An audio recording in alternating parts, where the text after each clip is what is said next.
Hello friends, स्वागत है आप सभी का डेली की एमसीक्यू सीरीज में। आज भी आधुनिक बिहार के कुछ प्रश्न देखेंगे। इसके बाद आधुनिक बिहार के जो आप हम लोग हिस्ट्री के प्रश्न देख रहे हैं, अभी इतिहास देख रहे हैं, आधुनिक इतिहास, इससे संबंधित कुछ महत्वपूर्ण क्वेश्चंस हम लोग कर चुके हैं। लगभग 2 से 3 क्लास हो चुकी है और आज इसका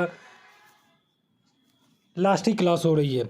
इसके बाद हम लोग बहुत दिन होगा तो और भी कुछ क्लास लगा लेंगे, 50-60 क्वेश्चन और भी देख लेंगे। हालांकि जहाँ तक हो सके हम लोगों ने इम्पोर्टेंट क्वेश्चन सारा करा दिया है। चलिए इसी के साथ अगर स्टार्ट करते हैं आज का क्लास। और एक बात, अगर आपको क्लास स्लो लगती है तो आप इसे 1x5 या फिर 2 पे इसे देख सकते हैं, कोई दिक्कत नहीं है। अगर आपको पीडीएफ चाहिए आप हमारे टेलीग्राम चैनल से जुड़ करके वहाँ से आप इसका प्रैक्टिस के लिए पीडीएफ ले सकते हैं। चलिए स्टार्ट करते हैं। आज का जो प्रश्न है वो देखते हैं।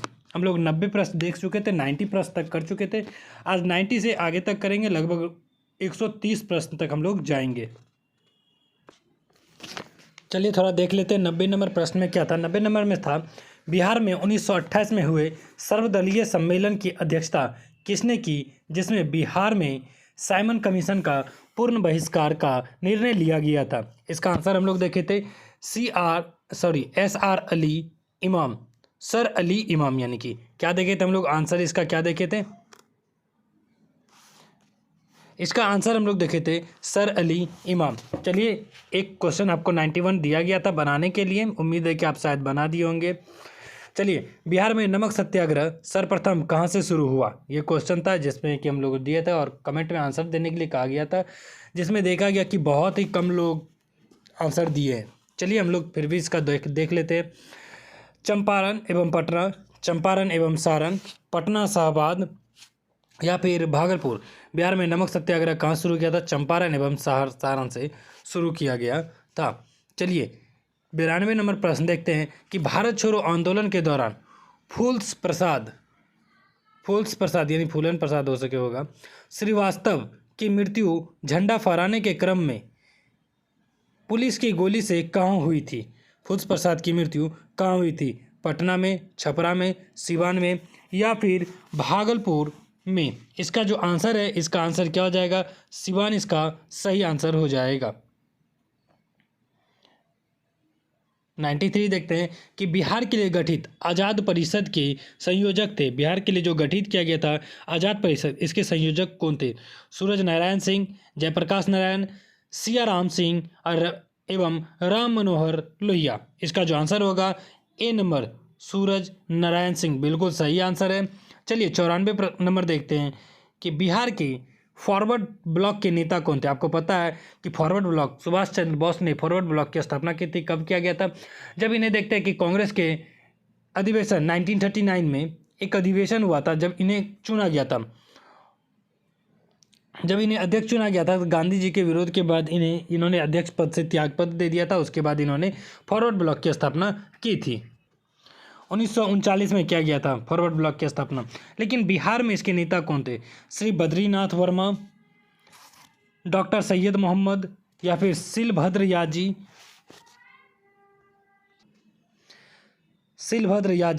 डी नंबर है अबुल कयूम अंसारी। इसका जो आंसर होगा 94 का सिलभद्र याजी बिहार में फॉरवर्ड ब्लॉक के नेता थे। चलिए 95 नंबर देखते हैं। मुस्लिम लीग के प्रत्यक्ष कार्रवाई दिवस की घोषणा के बाद बिहार में पूर्ण हड़ताल हुई। जब मुस्लिम लीग प्रत्यक्ष कार्रवाई दिवस मनाते बिहार में पूर्ण हड़ताल कब हुई?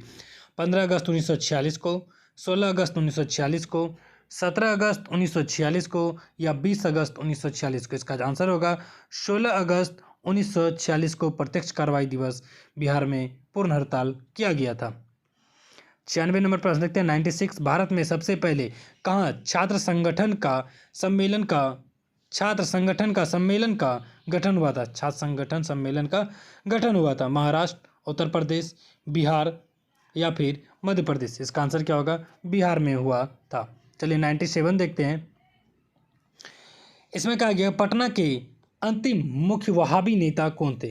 पटना के सबसे अंतिम मुख्य वहाबी नेता कौन थे? विलायत अली, इनायत अली, अबुल करीम या महमूदुल्लाह या फिर महमूदुल्लाह। इसका आंसर क्या होगा? अहमदुल्लाह बिहार के वहाबी नेता, अंतिम वहाबी नेता कौन थे? अहमदुल्ला थे। चलिए 98 नंबर 98 देखते हैं। बिहार में 1921 में स्वराज सभा की स्थापना हुई। स्वराज सभा की स्थापना कब हुई थी बिहार में? कहाँ पे हुआ था? गया में, शाहबाद में, पटना में या फिर बेतिया में? इसका जो आंसर होगा वो होगा गया में किया गया था। कहाँ पे? गया में स्वराज सभा की स्थापना हुई थी बिहार में। चलिए 99 नंबर देखते हैं कि इनमें से कौन एक देवबंद स्कूल से जुड़े नहीं थे? मोहम्मद कासिम, नानतवी, अब्दुर रशीद गंगोही या फिर सी नंबर क्या ऑप्शन? अल्ताफ हुसैन अली और डी है मोहम्मद अल हसन। इसका आंसर होगा अल्ताफ हुसैन अली। चलिए आज का 100 नंबर प्रश्न हम लोग 99 कर चुके हैं। फ्रेंड्स, उम्मीद है कि आपको ये क्लास समझ में आ रहा है। कृपया आप इसे अपने दोस्तों, अपने भाई बंधु के पास ज़रूर शेयर करें। उनके लिए भी ये बिहार से रिलेटेड कोई भी एग्ज़ाम होगा काफ़ी ज़्यादा उनके लिए भी मददगार साबित होगी। चलिए, सारण कब अपराधी जिला घोषित हुआ? 1930 में, 1942 में, 1920 में या फिर 1908 में? इसका आंसर है 1942 में। भारत छोड़ो आंदोलन जब चल रहा था उसी समय सारण को अपराधी जिला घोषित किया गया। चलिए 101 नंबर प्रश्न देखते हैं अब। 101 9 नवंबर 1942 ईस्वी को जयप्रकाश नारायण के साथ कौन कौन से लोग हजारीबाग जेल से निकले थे? आपको पता है भारत छोड़ो आंदोलन के समय में कई सारे मुख्य नेताओं को कैद करके रख लिया गया था। उसी में महात्मा गांधी, जयप्रकाश नारायण, डॉक्टर राजेंद्र प्रसाद, यहाँ तक कि जवाहरलाल नेहरू, इन सभी को कैद करके रख लिया गया था। उसी में 9 नवंबर 1942 को जब दिवाली की रात थी, बहुत हुल माल रहता है ना, उस समय बहुत भीड़ भाड़ रहता है, उसी समय जयप्रकाश नारायण ने जेल से भागने की योजना बनाई। इनमें उनके साथ और भी कई सारे उनके बंधु थे जो जेल में उनके दोस्त बन गए थे। राम विनोद सिंह, दीप नारायण सिंह, श्री कृष्ण सिंह या फिर एवं फणींद्र घोष। बी नंबर देखते हैं कि योगेंद्र शुक्ला, सूरज नारायण, शालिग्राम सिंह, रामानंद मिश्र एवं गुलाब सोनार। चलिए सी देखते हैं, श्याम प्रसाद सिंह, अनुग्रह नारायण सिंह, सुरेश मिश्र एवं दीप नारायण। डी अनुग्रह नारायण और दीप नारायण। इसका आंसर होगा योगेंद्र शुक्ला, सूरज नारायण, शालिग्राम सिंह, रामानंद मिश्र एवं गुलाब सोनार। फणींद्रनाथ घोष नहीं थे, श्री कृष्ण सिंह नहीं थे। बी नंबर आंसर बिल्कुल सही होगा। इन सभी ने यहाँ से भाग निकलने में काफ़ी अहम भूमिका निभाई और यहाँ से निकलने के बाद जयप्रकाश नारायण ने भारत छोड़ो आंदोलन में काफ़ी अहम योगदान दिए। और इसके साथ साथ ही इनके साथ और भी कई सारे ने मिल करके मुंबई में भूमिगत रेडियो की स्थापना की, जहाँ से वहाँ रहते हुए कई सारे आंदोलनकारियों को ट्रेनिंग, उनके पास सूचना पहुँचाया जा करता था। फिर नेपाल में जा कर के एक कमेटी की स्थापना की थी, वो तो थोड़ा ध्यान। चलिए आगे देखते हैं। 102 बिहार द्वारा मंत्रिमंडल के गठन से इनकार करने पर 1937 में बिहार में किसके नेतृत्व में अंतरिम मंत्रिमंडल बना था? श्री कृष्ण सिंह, मोहम्मद यूनिस, अब्दुल बारी या फिर शाह मोहम्मद। जब 1937 में चुनाव कराया गया था बिहार में तो श्री कृष्ण सिंह की सरकार जीती थी, जिसमें अंग्रेजों के हस्तक्षेप का श्री कृष्ण सिंह ने बोला कि प्रांतों में हम लेंगे, लेकिन अंग्रेज इस बात के लिए नहीं थे। गवर्नर की अनुमति बार बार थोपी जा रही थी। जिसके बाद देखते हैं श्री कृष्ण सरकार नहीं बनाते हैं, उसके बाद सरकार मोहम्मद यूनिस बना लेते हैं। हालांकि ये सरकार बहुत कम ही दिन चलता है, मोहम्मद यूनिस का सरकार। कुछ ही दिन बाद ये सरकार गिर जाती है, फिर दोबारा श्री कृष्ण सिंह अपनी सरकार बना लेते हैं। चलिए 103 नंबर प्रश्न देखते हैं कि यूथ लीग और तूफानी जत्था का गठन किसके द्वारा किया गया था? ए फॉरवर्ड ब्लॉक, समाजवादियों द्वारा, सी कहता है कांग्रेस द्वारा और डी कहता है किसानों के द्वारा। इसका आंसर जो होगा वो बी नंबर आंसर बिल्कुल सही होगा। चलिए बी देखते हैं क्या था, समाजवादियों के द्वारा। चलिए आगे देखते हैं हम लोग। 104 नंबर प्रश्न देख लेते हैं। 104 नंबर में क्या कह रहा है?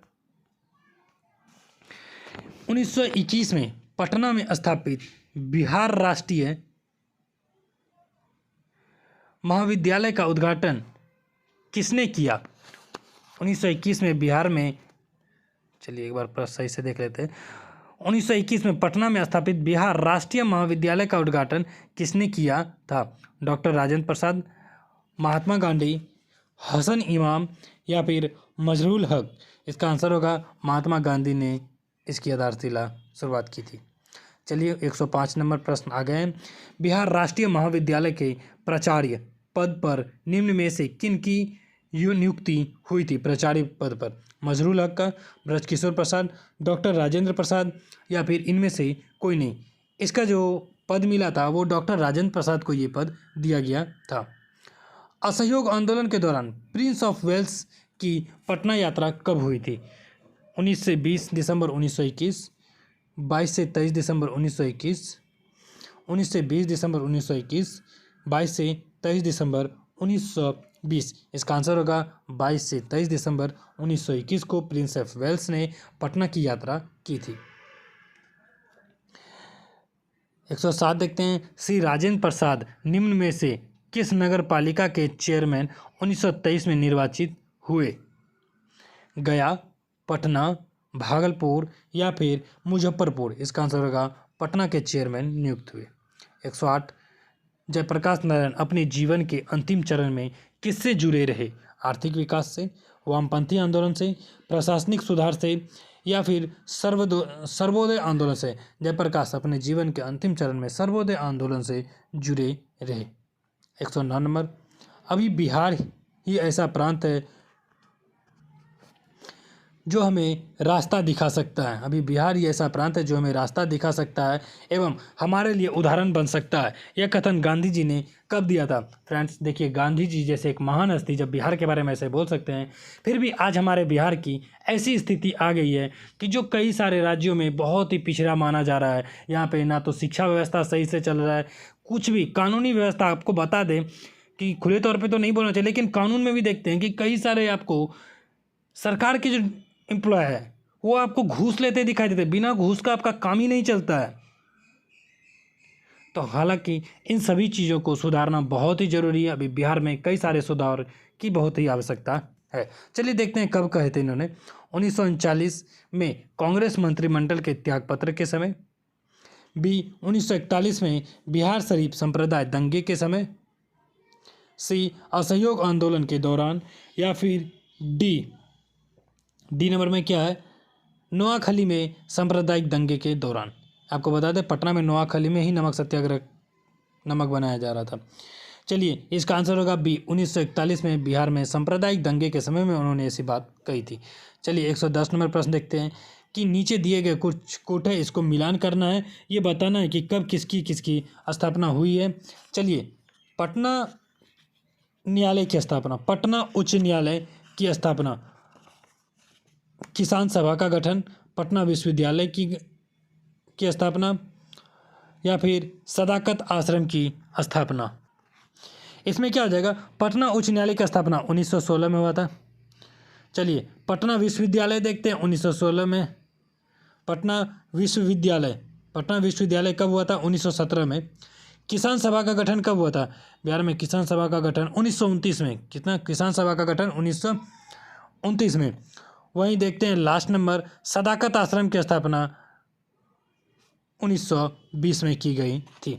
चलिए 111 नंबर प्रश्न देखते हैं कि बिहार में व्यक्तिगत सत्याग्रह के प्रथम सत्याग्रही थे। पूरे भारत में जब पूछा जाता है इसका भी आंसर आपको जानना चाहिए। व्यक्तिगत सत्याग्रह विनोबा भावे जी ने शुरू किए थे। वहीं दूसरा डॉक्टर राजेंद्र प्रसाद को माना जाता है। अगर यहाँ बिहार में पूछा जाए तो बिहार में व्यक्तिगत सत्याग्रह के प्रथम अनुग्राही कौन थे? राजेंद्र प्रसाद, अनुग्रह नारायण सिंह, अब्दुल बारी, श्री कृष्ण सिंह। बिहार में श्री कृष्ण सिंह को माना जाता है दूसरे सत्याग्रही के तौर पे। चलिए 112 नंबर, भारत छोड़ो आंदोलन के दौरान किसने सरकारी नीति के विरोध में महाधिवक्ता एडवोकेट जनरल के पद को त्याग दिया था? जब भारत छोड़ो आंदोलन, कई सारे नेताओं ने अपने पद को त्यागा, कई छात्रों ने स्कूल कॉलेज छोड़ के एकदम आज़ादी के आंदोलन में कूद पड़े थे। इसका ऑप्शन देखते हैं, रामदयाल सिंह, बलदेव साय, मथुरा सिंह या उपयुक्त में से कोई नहीं से। बलदेव साय एडवोकेट जनरल का पद छोड़ दिए थे। 113, भारत छोड़ो आंदोलन के दौरान 9 अगस्त को गिरफ्तारी में डॉक्टर राजेंद्र प्रसाद को किस जेल में रखा गया था? बांकीपुर में या बेठर में, हजारीबाग में या फिर भागलपुर जेल में? इसका आंसर होगा भागलपुर बांकीपुर जेल में इन्हें रखा गया था।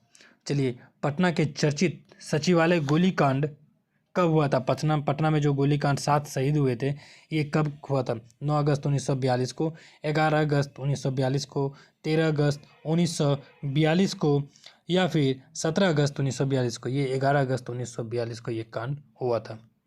काफ़ी दुखद घटना आज भी जब। चलिए आगे देखते हैं। निम्नलिखित में से कौन सचिवालय गोलीकांड में शहीदों की सूची में नहीं है? जो सचिवालय गोलीकांड हुआ तो उसमें कौन नहीं है इसमें से? रामानंद सिंह, देवीपत चौधरी, जगपति कुमार, या फिर योगेंद्र नारायण? इसका सही आंसर क्या होगा? योगेंद्र नारायण इसमें नहीं थे। बाकी देवीपत चौधरी, रामानंद सिंह, जगपति कुमार, इनके अलावा और भी कई सारे जो थे उनके भी नाम थोड़ा देख लेते हैं। चलिए शुरू देखते हैं। रामानंद सिंह, राम गोविंद भी थे, उमाकांत प्रसाद, राजेंद्र सिंह, सतीश प्रसाद झा, जगपति कुमार और देवीपत चौधरी। इनमें जो ये देवीपत चौधरी देखते हैं आपको सबसे कम उम्र के देवीपत चौधरी ही थे, जो कि 9वीं क्लास के छात्र थे। ये असम से थे। चलिए आगे देखते हैं। 16 नंबर में सिवान थाने पर झंडा फहराने के प्रयास में अगस्त क्रांति के दौरान शहीद व्यक्ति हैं। जो सिवान थाने में भी झंडा फहराने गया हुआ था, वहाँ पे भी कौन शहीद हो गए थे? आपको कटिहार में आपको पहले बता चुके, ध्रुव कुमार कटिहार में शहीद हुए थे, जो मात्र 14 वर्ष के थे। चलिए सिवान में कौन हुए थे? जगत नारायण लाल, योगेंद्र शुक्ला, या फिर जगलाल चौधरी, और डी है फूलेन प्रसाद श्रीवास्तव। इसका आंसर होगा 116 का फूलेन प्रसाद श्रीवास्तव। ये सिवान में शहीद हुए थे। 117 नंबर प्रश्न देखते हैं। इनमें भी सही मिलान मिलाना है कि ABCD को मिलाना है, कौन कहाँ कहाँ मिलेगा। ठीक है, चलिए 117 नंबर प्रश्न हम लोग देख लेते हैं। ब्रह्मानंद तिवारी, सरस्वती देवी, ध्रुव कुमार, कपिल मुनि, इन सभी का कहाँ से? सबसे पहले तो ध्रुव कुमार को हम लोग यहीं पे मिला लेंगे। ध्रुव कुमार कहाँ हो जाएगा? कटिहार। ध्रुव कुमार हमको बहुत अच्छे से याद है, क्योंकि इसीलिए हम लोग तुरंत मिला लिए उसको, कटिहार। उसके बाद देखते हैं कपिल मुनि। कपिल मुनि का कहाँ हुआ था? डुमरांव में। कपिल मुनि डुमरांव में, इसका याद रखिएगा। कपिल मुनि कहाँ हुआ था? डुमरांव में।